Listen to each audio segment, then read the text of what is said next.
Hello, Megan. I was just wondering if you have some free time next week, Friday? I'm planning on going to visit a friend that lives in the city, and since I'll be in the neighborhood, I was hoping that we could go and have some dinner. Of course, I'll understand if you don't have much time to spare. It's just been a long time since I've seen Nathan, and I don't want him to forget his little old grandma.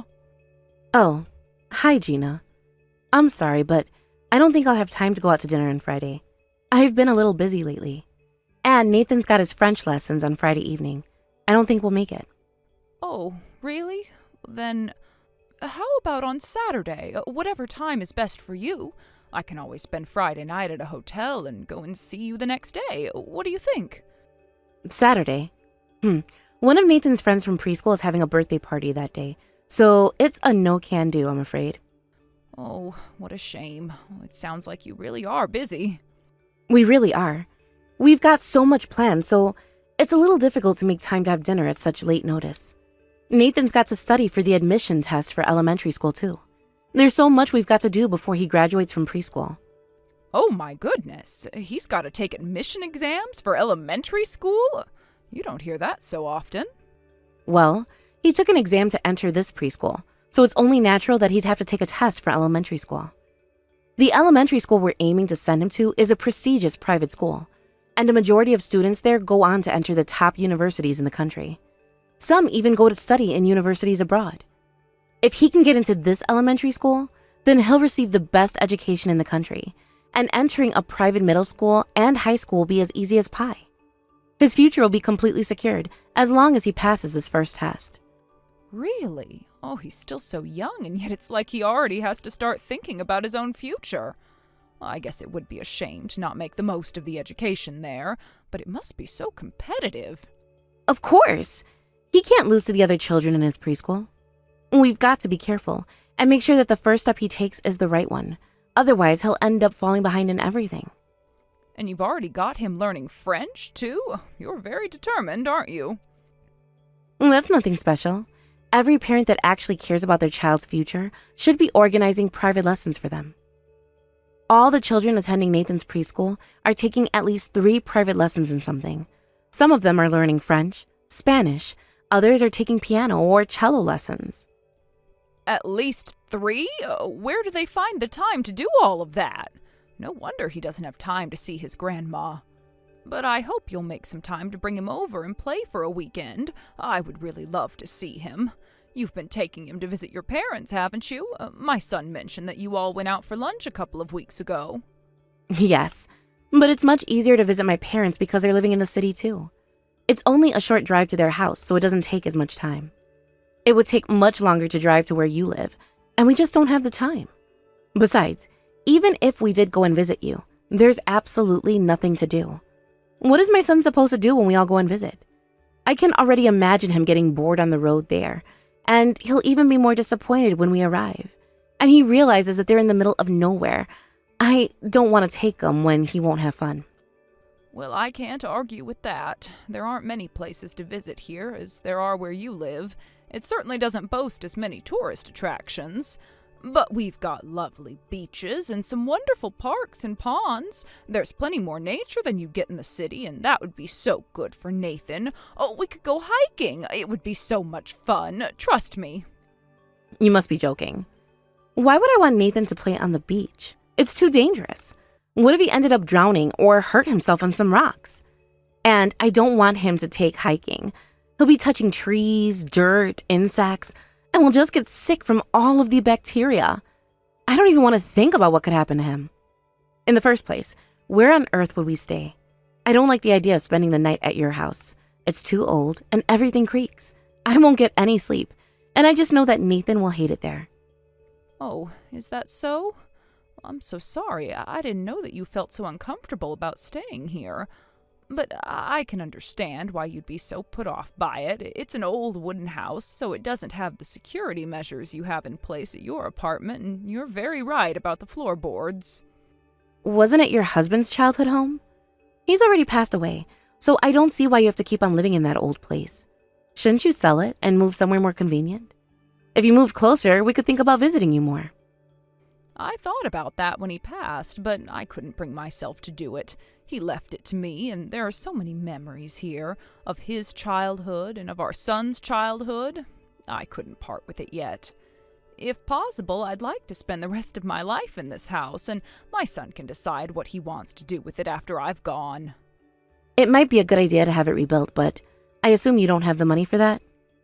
Even if I did have the money, I'm already an old woman. I don't see the point in doing anything like that, especially since I don't know how long I have left to live.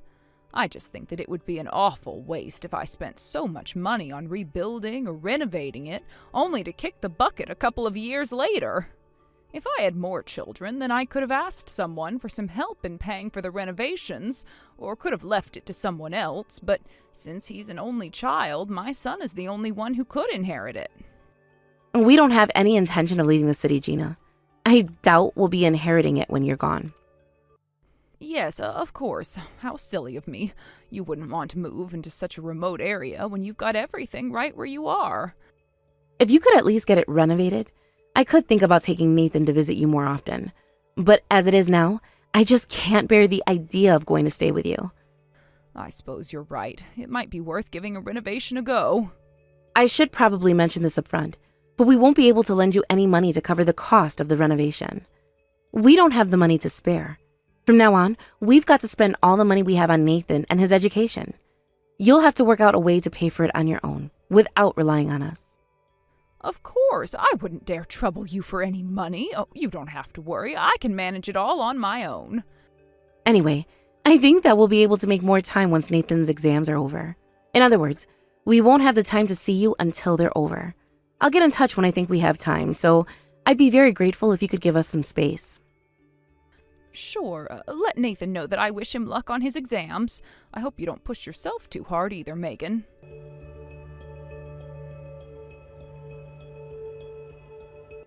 Hello, Gina. Nathan passed his exams. Oh, congratulations! Oh, that's wonderful news. I was wondering when Nathan's tests would be over, but I'm glad to hear that he's gotten into the elementary school you wanted him to go to. Oh, his test finished a couple of months back. They make us wait so long to hear the results, so I thought I was going to lose my mind. It's been very nerve-wracking. Oh, really? Well, a couple of months.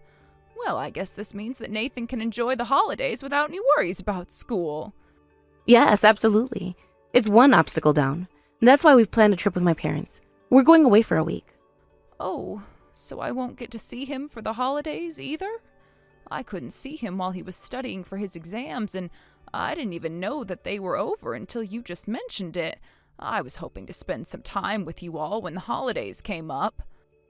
You'll have plenty of chances to see him once he starts school. We'll make some time to have dinner when the next holidays come up. Right, I suppose so. I'm looking forward to it. More importantly, now that he's secured a place at that school, he won't have to worry about his future at all. Yes, he must have worked so hard. I'm so proud of him. I imagine it must have been very difficult getting a place there. Private schools are very competitive, especially in that area, aren't they? It's only natural that Nathan passed a test. You don't need to praise him for something as simple as this. It was worth being so strict about his studying. He's a very smart child, and I'm sure that he can achieve much more if he continues to do his best. It sounds like you worked just as hard as he did, Megan. I hope you can both enjoy your trip and rest up over the holidays. So just how prestigious is the elementary school he's gotten into? It's one of the top elementary schools in the country. There's a ranking for these schools, and it's always listed in the top 3. The only downsides are the expensive school fees that come along with the top-class education. Fortunately for us, my husband earns more than enough to afford it. I'm so grateful that he's working in such a major corporation. But he understands that it's a necessary expense for our son's future. We won't regret spending this much money on his education. Oh, really? In the top 3? Oh, I'm speechless. I can't believe he managed to make it into such an amazing school. I should also give some credit to the principal at Nathan's preschool. She supported us along the way and gave us a lot of advice.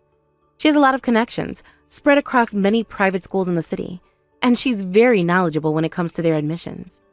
That's one of the many reasons why I chose this preschool for Nathan. You thought that far ahead when you were deciding which preschool to put him in? I just assumed that you chose it because it was in a very lovely neighborhood. Of course I did. She really is a wonderful principal, Gina. You'd understand if you had the chance to meet her. She's currently just a preschool principal, but in the past, she's resided over school boards at a very distinguished private school all over the country as superintendent.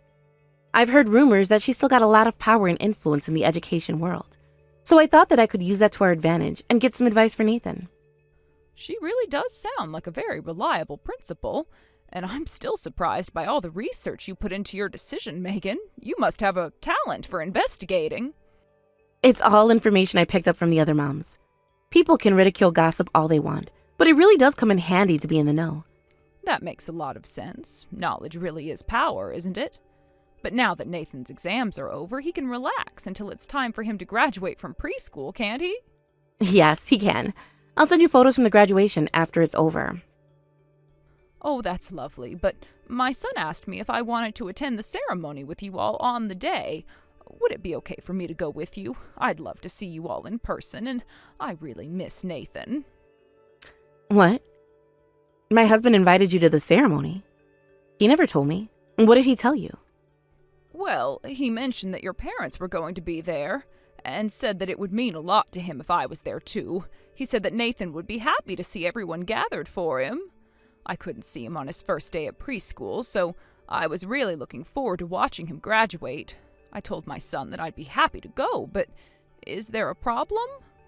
But it's a private preschool. It's very different to the kinds of preschools you have in the area where you live. I don't think you'd fit in even if you came.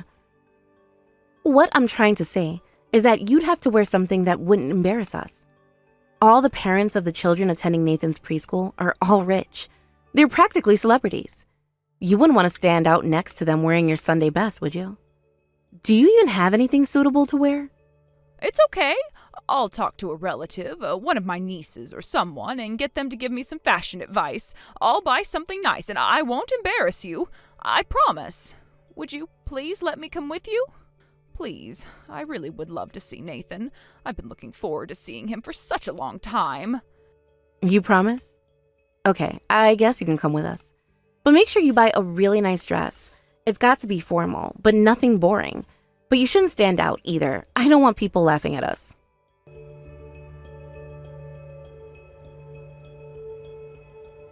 Megan, I'm so sorry. I won't be able to join you for breakfast. I'm stuck in traffic, and I'm going to be a little late.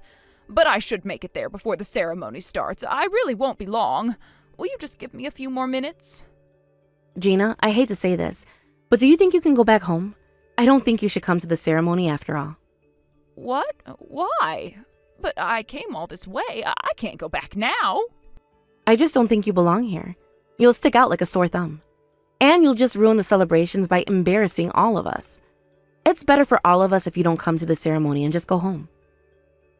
What do you mean I don't belong there? I'm Nathan's grandmother. I have every right to be there, don't I?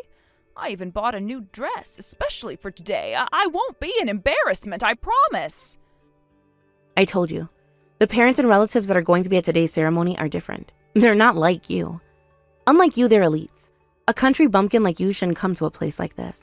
You're right that I must be a country bumpkin in comparison to all the rich people that will be at today's ceremony, but you don't have to say it like that. The truth is, I've always been embarrassed by you, Gina. If you come to the ceremony, all those people will see you, and you'll just embarrass Nathan too. I think it's best that you turn around, go home, and leave Nathan alone. He's going to elementary school, so it's a great opportunity for you to stop bothering him. What? You don't want me to see Nathan anymore? But he's my grandson! Nathan's been admitted to an elite elementary school. From now on, he's going to lead the life of an elite, just like the other people that are attending the ceremony. The world he's going to live in from now on is different from the one you've lived in your entire life. In this world, you're a loser. I don't want my son getting involved with the likes of you anymore. You're just going to be a bad influence on him. If he's around someone like you, he'll catch some strange habits, and he won't be able to make any friends at school. The likes of me? You think that I'll be a bad influence on him? Why do I have to be told that I'm a loser? Can you even hear yourself speak? What is the matter with you? You have been so rude talking down to me like that. You're a poor person, living in a broken down old house. If you're not a loser, then what are you? There's no other word to describe someone who doesn't have anything in life. Nathan doesn't need you. My parents are more than enough as his grandparents. He's got nothing to learn from a good-for-nothing like you. I want you to disappear and never come back for Nathan's sake. If you want the best for him just like I do, you won't interfere with his life.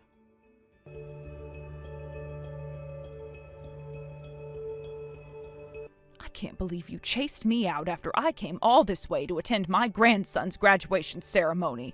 I was looking forward to it. To think that you could be so cruel, it's such a shame. You're being really stubborn, Gina.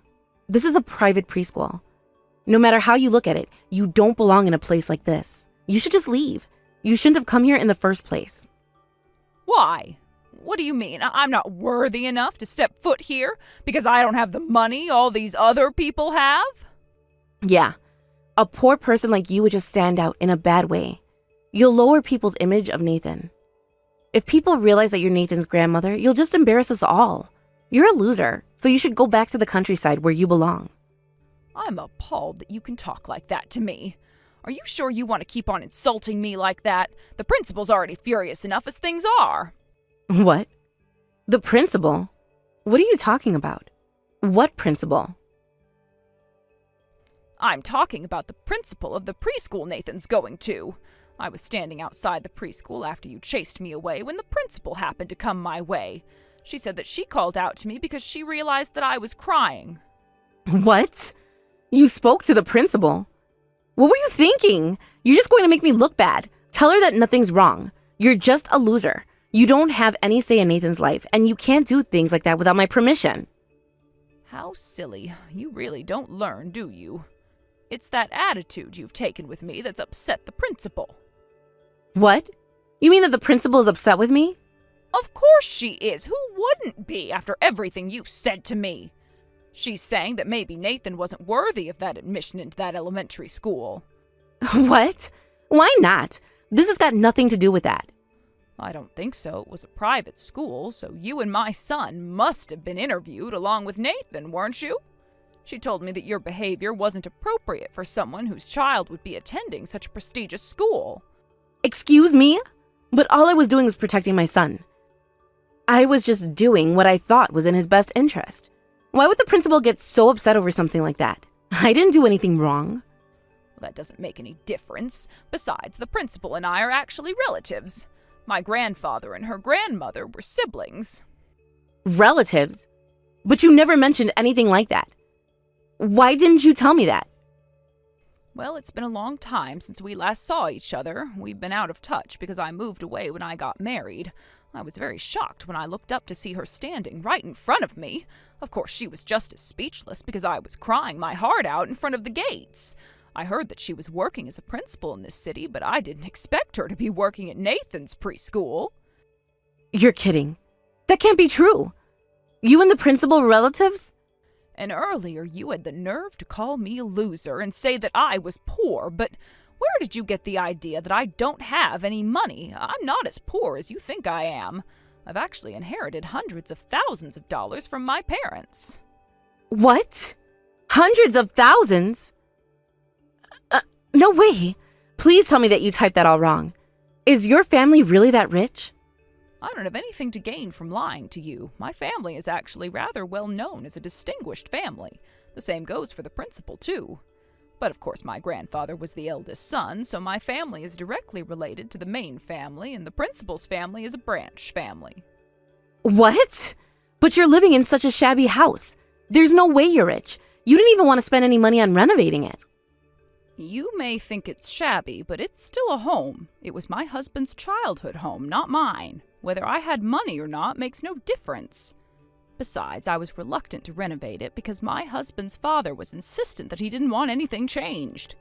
He was so stubborn and even refused to consider putting in a stair lift when he had difficulty climbing the stairs. My husband wanted to respect his wishes too, so we didn't do anything after his death, and now I don't want to go against my late husband's wishes. That's why you spent such a long time living in such a broken down house. You had the money to move out and buy a house of your own, and you still stayed there? Yes, I should warn you that the principal wants to have a word with you. She wants to talk to me? About what? I don't know. It's not my place to ask. She's not planning on telling me that she's going to have Nathan's admission denied, is she? Please, you've got to convince her that she's making a mistake. You're much too paranoid. I highly doubt that. I don't think she has the power to do something like that.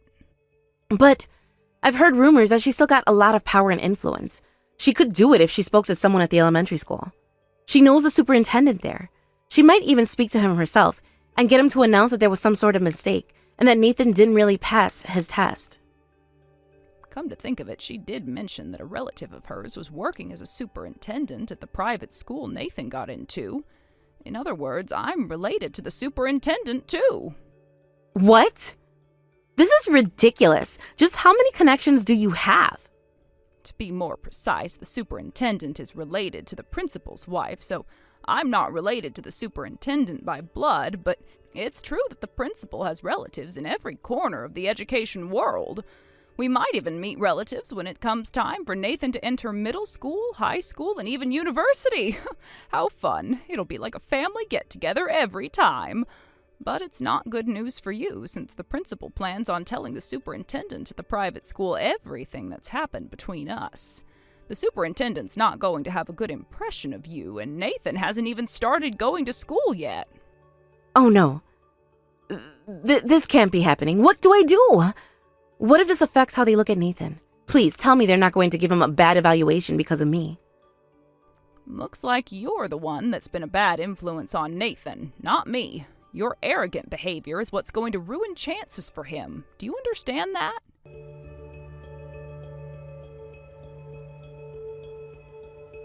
Gina, I'm really sorry about what I said to you today. I know that I have no right to ask this, but would you please consider forgiving me? Well, you finally stopped calling me a loser and gotten back to calling me by name. Your attitude's changed completely since this morning. What happened? But there's no use sucking up to me because it's obvious that you're not really sorry. I really am sincerely sorry. You've got to believe me. I'm so sorry that I was so rude to you and said all those horrible things. After our conversation, the principal and I spoke, and not only did I get told off by her, but I was also reprimanded by my parents and my husband. Is that so? What did they say to you? They told me that I was the one making things difficult for Nathan's future, and that the obstacle wasn't you, but actually me. Well, they're right. My son messaged me earlier to apologize and assure me that I would never have to worry about being spoken to like that ever again. He was surprised that I was even at the preschool at all, since you told him that I had fallen sick and couldn't make it today. What a cunning woman you are. I can't believe you could be so dirty. I'm so sorry. Looking back, I can see how wrong I was to treat you the way I did. My husband told me that he wanted a divorce. If I can't get you to forgive me, I'm going to lose my husband. He won't forgive me until he's heard that we've made up and made peace. Make peace? I have no intention of forgiving you. Please? Can't you rethink that? You've got to, or I really will lose everything. Please, I'm begging you. I won't ever talk to you like that ever again. I can't even believe how rude I was to someone from such a powerful family. I promise to take Nathan to visit you more often. You miss him, don't you? I'm sure he'd love to go and visit you. Why should I forgive you? I want you out of my family, too. I think it's best that you and my son divorce, too. One day when I've passed, my son will inherit all my money, and I've been avoiding unnecessary expenses so that he can inherit more of it. But I don't want you receiving a single dollar. If possible, I want my son to take custody of my grandson, too. No, I won't let that happen. If we get divorced, I'm taking my son. But even if you do gain custody, can you really afford to pay the tuition fees? You'll have to pull Nathan out of private school if you take him. You've never worked a day in your life. Do you have the money to pay a fortune for his education? I'll ask my parents to lend me some money. I'll make it work somehow. Can your parents really afford it? Do they have the money? They're not as rich as you or my husband, but they have some savings. I think it's best that my son takes custody. That way Nathan will grow up in a more stable environment. My son has the money after all. He doesn't even need to rely on me financially. And if there's a 1 in a million chance that he can't continue paying the tuition fees, I can pay for them in his place. But I should take custody of Nathan. I'm the one that's been raising him this entire time, while my husband's been at work. If we get divorced, I should take him. I'm the only one that knows what's best for Nathan. Are you really sure that you were acting in Nathan's best interests? I don't think so. What? My son's mentioned your methods to me before. He told me that he was worried that you've been too harsh on Nathan and that if anything, Nathan's been acting out because you've been so controlling and limiting his free time. I heard that Nathan's been pulling his own hair out because of the stress he's been under, even though he's still so small. That's not true. He hasn't been acting out at all. Sending him to a private school isn't everything, you know. It doesn't matter if he goes to a regular elementary school. The principal was saying the same thing too, that raising your child with plenty of love and affection is more important than any expensive education. I love Nathan. I've been raising him with all the care in the world. Is that really love? Have you really been putting Nathan's feelings first? Are you sure you haven't been pushing him to achieve more and more and making him feel like he's not enough? He needs to feel loved for who he is, not for what you want him to be. For Nathan's sake, I think that you should just disappear.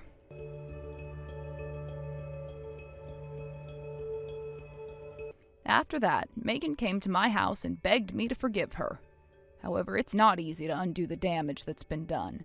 She had spent a long time trying to keep me apart from Nathan, and I couldn't bring myself to forgive how she had treated him, as well as how she had treated me. My son lost all hope in reconciling with Megan and pushed the divorce papers in her face. Apparently, she begged and pleaded with him to forgive her too, but no matter how much she cried, my son couldn't forgive what she had done and had her sign the papers. When the divorce proceedings were over, it was decided that my son would take full custody of Nathan because she wasn't financially stable enough to raise him on her own. It seems that Megan did her best to keep a hold of Nathan, but to no avail. In the end, it seems that Nathan was the one who refused to go with his mother and begged that his dad take him with him.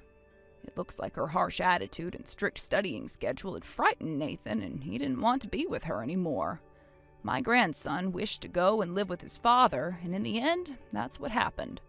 When she realized that she had been rejected by her own son, her pride was shattered.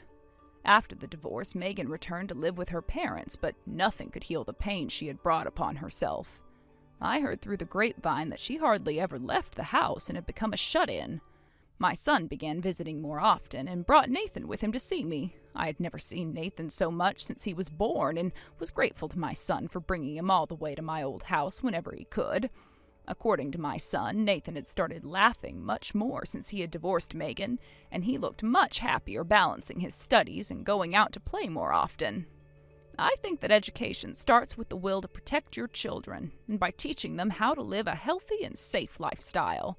It's definitely not a tool used to control your children, and you shouldn't force your own ambitions onto them.